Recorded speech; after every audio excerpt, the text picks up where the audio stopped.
After a day had passed since the test, our hero Rick was with Linux that we saw in our previous events. We know that Linux will be discharged from the hospital tomorrow. That's why Rick agreed with him that they will have a drink together as a kind of celebration for his discharge from the hospital. But Rick was surprised by an unexpected question from Linux when he asked him about the real reason behind his strength despite his old age, and tells him, "If it's not too much of a burden on you, I want to go to your team's location and find out the whole story for myself." And at that time, the signs of shock were on Rick's face, but he had no choice but to agree. So we see, after a few days, Mr. Linux goes to the place that Rick told him about, and he finds himself facing a huge castle, amazed by it, and Rick comes out to welcome him. And as soon as he enters, he finds Renee, who welcomes him with all respect, and Alice enters. So Linux thought it was a small girl and a cute chick, and he didn't understand what she was doing here, until suddenly she used her magic and knocked them all out. And at that moment, Linux was standing in his place, shocked and not comprehending that a child was able to use 6th level magic so easily, and as an adult, he could not avoid her magic if it were not for Rick's intervention, who quickly saved the situation. Then Rick excused his guest and told him that he would go play with Alice so that she would not repeat this act again and ruin things. At that time, Linux told him that as long as he would play with her at that time, he would allow him to explore the castle a little. And Rick had no objection, but he emphasized to him not to take off his armor as long as he was in the castle. Then Linux takes a tour around the castle, and afterwards he notices that Mize is present and holding a strange weapon in his hand. After the greetings and salutations, Mize offered him to try this weapon. So Linux was then tense about this weapon, but he decided to try it, and he noticed a tremendous explosion when he first struck the weapon. He was shocked by its power, and was surprised that Mezit was also not fully satisfied with the strength of the weapon this time. Lynx did not understand how this group of people could have such extraordinary power. He then noticed an open door to the side, and decided to take a look. We see that the room is a library where the gigantic orc or leader Bluestone resides. As soon as the leader notices Lynx's presence, he allows him to enter. Lynx is amazed at the enormous number of books. He is eager to dive right into the topic. He asks the leader if he was the one who developed and taught the training regimen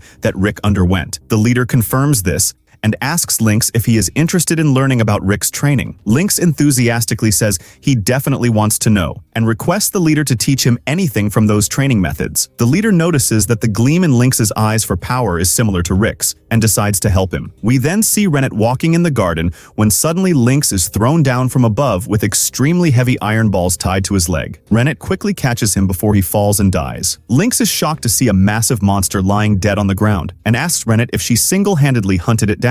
Rennet innocently tells him that the weights on his leg must belong to the leader Bluestone, and Lynx explains that the leader had asked him to train with 500 kilo of weight and threw him down a slope to run with that load. Rennet assures him that they are used to such training, and that even Rick has died that way around 90 times. She tells Lynx not to worry, and that they will now return to the castle to make dinner, and she will also carry the weights. Lynx is amazed at how Rennet can effortlessly carry the monster and 500 kilo weights. Rick was extremely upset when he found out what had happened to his friend. However, Rennet arrived with Lynx and reassured Rick that his friend was all right. They were all very relieved. As for Lynx, he regretted his decision to come here. At that moment, Rick told them to enter the castle to have dinner and forget about everything that had happened. After dinner, the leader suddenly asked Lynx if, as an expert in magical guilds, he knew anything about the 6 gems. These 6 magical stones are extremely important. With great surprise, Lynx asked if he meant the magical stones from the Yamato legend, which says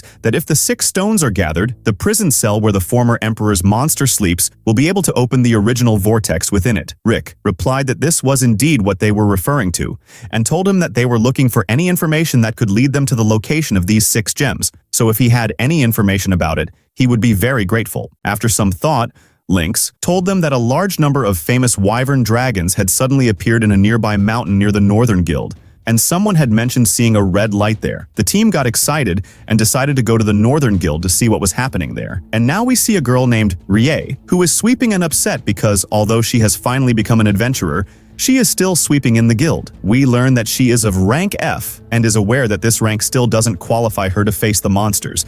But she wants to go on a mission to fight these monsters, and no one is willing to agree with her and give her a task of that kind. At that moment, Rick arrived with the leader and Alice, and we see the leader talking to the guild director and wanting to take on a very dangerous mission, but the director was afraid of the leader's size and explained that the rules say they can't take on a mission like that unless they have at least 4 members, and they currently only have 3. So, Rick suggested that they take any temporary member from the guild for this mission. The leader was convinced by the idea and asked the director if he had any anyone they could take with them temporarily for this mission to be accepted. The manager, out of fear, told him, "Of course I have it." And he quickly called Ray and convinced her to go with them since she kept telling him that she wanted a mission of the dangerous rank to face the monsters. This was actually her dream, but the team looked terrifying to her and she was scared, but she decided to go with them anyway. As soon as they arrived at the mission location, Alice spotted the first dragon and wyvern present, and Ray was startled when she saw it and told them we need to ask for help and asked them what strategy they would use to face such a fierce dragon. But the leader told her, "What strategy, my dear? Just sit aside." And he went and threw a punch at the dragon in the air. And Ray screamed in fear, wanting them to leave this place quickly, until the leader asked Rick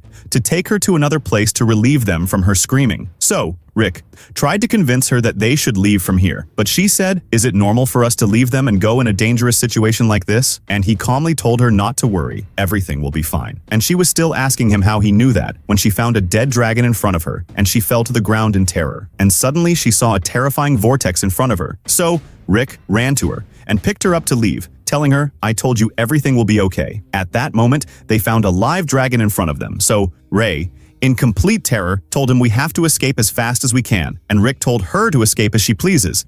And with all bravery, he went towards the dragon. But she refused to flee and saw his immense strength as he knocked off the dragon's head with a single punch. At that time, the leader arrived with Alice, dragging behind them a dead dragon. Ray was amazed, not understanding who these people are, as they easily defeated a legendary dragon and wyvern in just a few minutes and without getting hurt. As for the leader, he was telling Rick that he found the first jewel of the 6 jewels they were expecting to find in this place, and he brought this dragon with him so they could eat it. Then our heroes gather to find out what the usefulness of the jewel they found is. The one who was exploring this gem was Mizet, who told them that it was a crimson petal. We know that it contains a pure magical energy that can attract monsters to them. It can also show them the location of the remaining gems with the same magical energy similar to it. The important thing is that Mizet uses his complex magic on this gem, and a map suddenly appears. It shows them the way to the capital called Hirakotopia, famous for its fighting competitions. There, in the Colosseum area, they will find the remaining 6 gems. And quickly, we know that the capital of Hirakotopia used to be a very small town until the 4th king, Alexander Hirakotopia, built the Colosseum city. When they held a fighting competition there, the king himself participated in the competition without using any weapons, only using his bare hands in the fight. And with his bare hands, he won more than 10,000 matches in the competition. From all over the country, thousands of people started coming to watch him, and some even came to fight him. And with that, the capital gradually grew and became a highly developed nation. And since King Alexander was the reason for this, they made a statue of him and called him the King of the Fist because he built an entire capital with his bare hands. Then we see our heroes finally reaching this capital, and they want to ask anyone about the location of these 6 gems, until they find someone harassing a girl on the street, and the leader intervenes and takes him by the collar to ask him if he knows any information about the gems. And then Rick takes out the gem he has with him. The leader asked this person if he had seen a yellow gem of the same shape as this gem, as he had heard that it was located in this country. And at that moment, he replied that he felt he had seen it before, and the girl he was harassing also spoke up and said she had seen that gem before as well, but they don't remember where. At this moment, they hear the sound of an announcement in the street about the King of the Fist Championship that will start in a month, and everyone is very excited about it. There was a person in the crowd of people who had an amazing power, and his name was Kelvin, wearing the championship belt, and all the people present wanted to be as strong as him. At this moment, Renee and the leader, as soon as they saw him, they knew from the look in his eyes and the build of his body that he was a strong person who should not be underestimated at all. And then Rick was surprised by this, because it was clear that Kelvin was a very strong person. But since Renee and the leader acknowledged his strength, that meant that this person's strength was not at all ordinary. At the same moment, the man and the girl suddenly screamed, so Rick asked them in alarm, "What's wrong?" And they pointed to the belt that Kelvin was wearing, and we see that the yellow gem that our heroes are looking for is in the middle of this belt, and here was the shock. The important thing is that we see Kelvin sitting in the arena and holding his belt in his hand, feeling frustrated that there is no strong opponent who can defeat him, because he has been winning the championship for 3 consecutive years, and he doesn't feel the pleasure because he wins easily. At this moment, our heroes enter to him, and as soon as Kelvin sees them, with one look, he notices that these people look very strong and they appear to have trained very hard, even though their outward appearance gives the impression that they are ordinary, but they are not ordinary at all. And the owner of the place at that time said to our heroes, "You are almost Kelvin's fans. But do you know what risks you will be exposed to if you enter the arena?" And Rick replied to him and said, "We came just to ask about the gem, nothing more." And the leader looked at him and said, "Until you explain to them, I will be dead." Suddenly, he stood in front of Kelvin and told him to take off this belt. The owner of the place was shocked and said, "What are you saying?" He replied to him, "The gem that is in this belt, we need it, because for many years it was with one of the members of our team, and we have been looking for it for a long time. So we want to replace what's in this belt with another one." The owner of the place angrily wanted to expel them because he saw them as a bunch of swindlers. But Kelvin stopped him and told him that he believed them, and that this was not the appearance of people who lie. And he told them it's not easy to give them this jewel, but there is one way you can get it, and that is by entering the Fist King competition and becoming the champion. The leader told him he agrees. Then we see the preparations for the exam, and while our hero was sitting with Rennet waiting for his turn, an official responsible for Rick's exam appears and informs him that the exam will be a simulated battle. The important thing is that his strength should be stronger than the level of the battle in order to pass the exam. At this moment, a girl enters with enthusiasm and apologizes for her delay. But the surprise is that this girl is Angelica, or rather Oni, whom we saw in our previous events. As soon as she and Rick see each other, they are shocked because they are going to face each other again. They started asking each other what they are doing here, but the person in charge of the exam tells them they have to start the exam, and they apologized to him and took a fighting position. Then an old man named Nicholas arrives to watch the exam. As soon as he finds that Oni is the one who will fight in the simulated battle, he gets excited, because he knows she is very strong and no one can defeat her. As for Oni, she was tense that her opponent was Rick, and she saw that he didn't seem to have changed. He was still the same ordinary person as before, but she thought she couldn't underestimate him, because he was the same person who easily defeated her brother,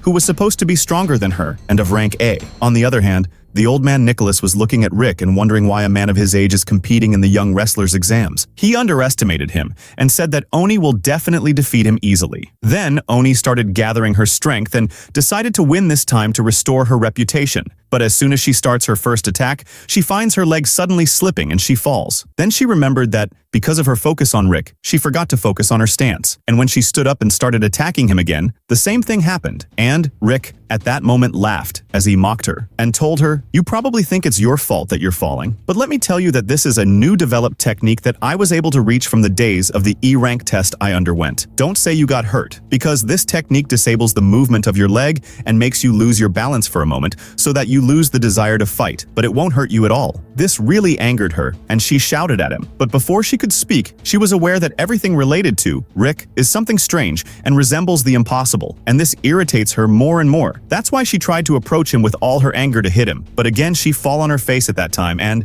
Nicholas were watching the fight shocked because it was the first time they saw Oni in this situation and with this strength. As for Oni, she was lying on the ground, all anger and not knowing what to do. After his mockery of her, he decides to launch his first attack. And before he attacks her, she stops him and tells him that I declare my surrender. And so, my dear viewer, we saw that the tough one passed the test with no effort. He goes out to Renette happy, with a paper proving that he can now participate in the wrestling championship. And while he was engrossed in his joy, Oni enters him with all her anger and asks him what he's doing here. And when she finds out that he came to win the championship, she mocks him and makes him understand that he is still a beginner wrestler, and in order to win, he needs to be in the top 7 in the first league, meaning he has to go through about 40 matches a month. And it is known that it is actually difficult for anyone to play 10 matches a month, and that this is physically impossible. Of course, this talk could have affected anyone except our hero Rick, who is determined in his opinion. That's why we see him preparing himself to play his first match in the championship, and his opponent is a strange character known for using cheap tricks in his matches to win them, Nicholas. The old man we see is watching the match. He is curious to see what Rick will do this time as well. Oni was also watching the match next to Renette, telling her that this opponent is someone famous for always trying to deceive his opponent. Although he is not physically strong, the cheap tricks he sometimes pulls allow him to win. We see that as soon as this opponent sees Rick, he notices that his age is too advanced to participate in a championship like this. That's why he underestimated him, and was happy that he would deceive him and win. At this point, the referee who will officiate this match arrives and searches our heroes to make sure they are not hiding any weapons in their clothing, as this is prohibited in the championship out of respect for the King of the Fist, who won all the matches without any weapon. After the search that proved that the opponents had no weapons in their possession, the start of the match was announced. But we know that this deceptive opponent, since he uses cheap tricks, had hidden a magical stone in the heel of his shoe, and the referee could not detect it when he searched him. But our hero, Rick, noticed this magical stone when the match started. We know that this stone increases the speed and power of the person's attack. Despite this, he remained silent until he saw what would happen. We see the opponent attacking our hero with full force with a very strong punch, thinking he had won. But the surprise is that this blow did not affect our hero at all. Instead, it was the opponent's hand that was broken, and the opponent couldn't understand how this happened, especially since before that, when he hit a large rock because of this magical stone, it was shattered into pieces, and when he tried to hit Rick, it was his hand that was broken. At that point, our hero got bored of this long match and decided to end it with one of his techniques. This is by hitting his opponent with a powerful punch without touching his face, and at the same time the force of the wind emanating from it blows his opponent away. And indeed, this is what happened, and they announced the victory of our hero, Rick, who no one can defeat, Nicholas. With all shock and enthusiasm confirmed that a new hero has been born who will bring back the joy. That's one thing, and what's coming is another, especially Cliven, who is waiting for Rick, and that's the end of our events, heroes. So don't forget to like and subscribe to the channel to receive all the new updates, and also the cool likes and comments. And that's it. Peace. Comments.